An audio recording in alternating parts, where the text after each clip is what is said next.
Hey gang, what's up? Welcome back to another edition here of Intuitive Angling. Thanks a lot for taking some time to watch the video, much appreciated. And today we're going to be talking about some interesting things about bass that you may not know. And a lot of this stuff we're going to talk about are things that I have seen myself and I've experienced about the fish that you may or may not have read about. There's a ton of stuff out there as far as information on facts about largemouth bass on a biological perspective that you can find, but a lot of this stuff I'm going to talk about today is stuff I've seen myself. Real quick before we get started in the video, just wanted to remind you guys, if you haven't had a chance, please hit that View Products tab. When you click on the video here, you'll see a thing that says View Products. It's just some stuff I would suggest you guys check out, some lures and stuff. And every time you click on one of those, the channel gets 20 cents, which is a great way to support the channel if you're interested.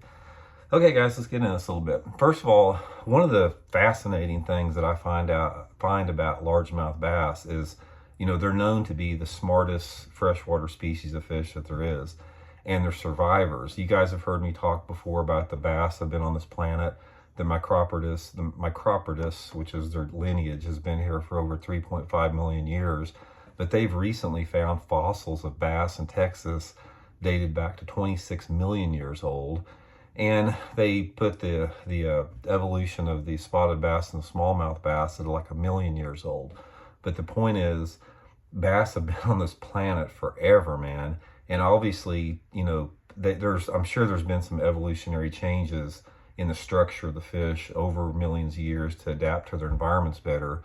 But the thing that fascinates me is about how much of a perfect apex predator a bass is, and how they've stood the test of time. And you don't maintain a species through that many years without being just a perfect specimen or a constant evolutionary specimen. So I find that extremely interesting. But anyway, a few things that I want to talk about today as far as what I found about bass. You guys that may break some myths, but it's what I found from my experience. We'll talk about it here. First thing is you hear this myth that we need creel limits and you've got to harvest bass or the bass population is going to get stunted.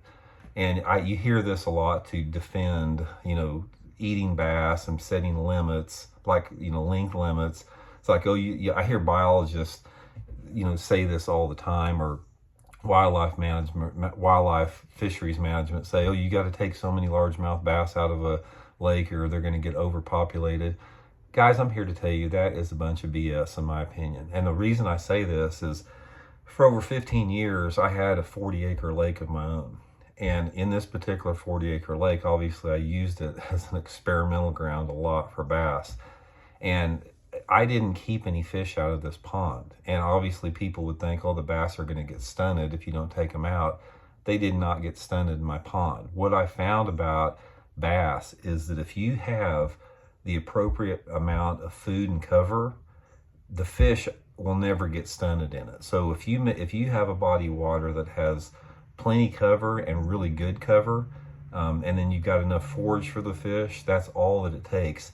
Bass, again, they haven't been here for 26 million years on this planet with man trying to manage them. They do fine on their own. They don't need us here to manage it. They were doing good on this planet before we even showed up here. So the point is this whole thing about having to take bass out of the lake to keep the lake healthy is not true. I've seen it myself. Next thing I found out about it is just some interesting stuff. Bass will bite a topwater lure if the lake is almost frozen over.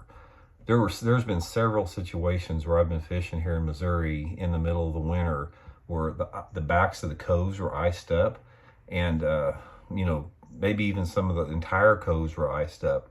And I have seen schooling fish in the main lake during the middle of the winter when the water temperatures in their upper 30s, and we're able to catch those fish on a popper in January.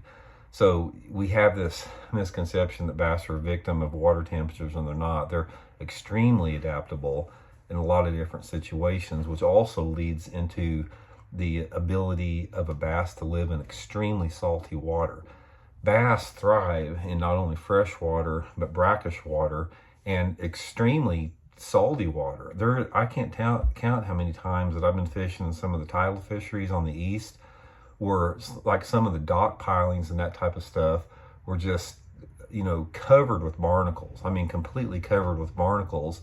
And a couple different times that I would catch flounder and stuff like that right in the same area, saltwater fish, and be able to catch bass in those particular same areas. So they're very adaptable to their environment as far as, where they can live at. They can live in a wide range of places with that.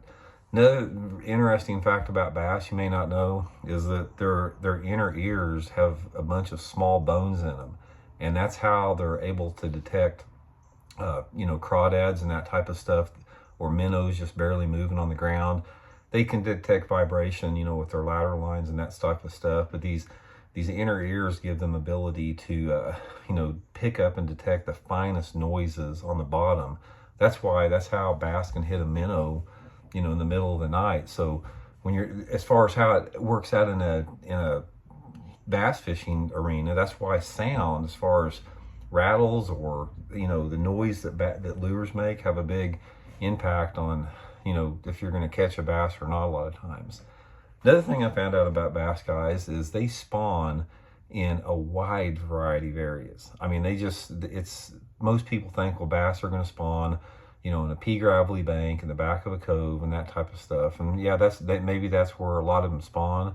But guys, I have caught spawning bass in standing timber over 40 foot of water, where you look down there and there'll be a nest on a limb in over 40 foot of water, and they'll actually spawn on those particular limbs over open water. And it's the same with like rivers with mud banks and that type of stuff. Another reason why the bass have been here for so long is they're able to spawn and reproduce in places that are far from optimal. So they're, from that standpoint, they're just, really adaptable. But I'm just fascinated by them as far as their ability to thrive in their environment. They can swim up to 20 miles an hour. They just are unbelievable creatures as far as how they've adapted to their environment. So anyway, guys, just a quick video. Just wanted to throw some stuff out there. Thought you guys might find interesting.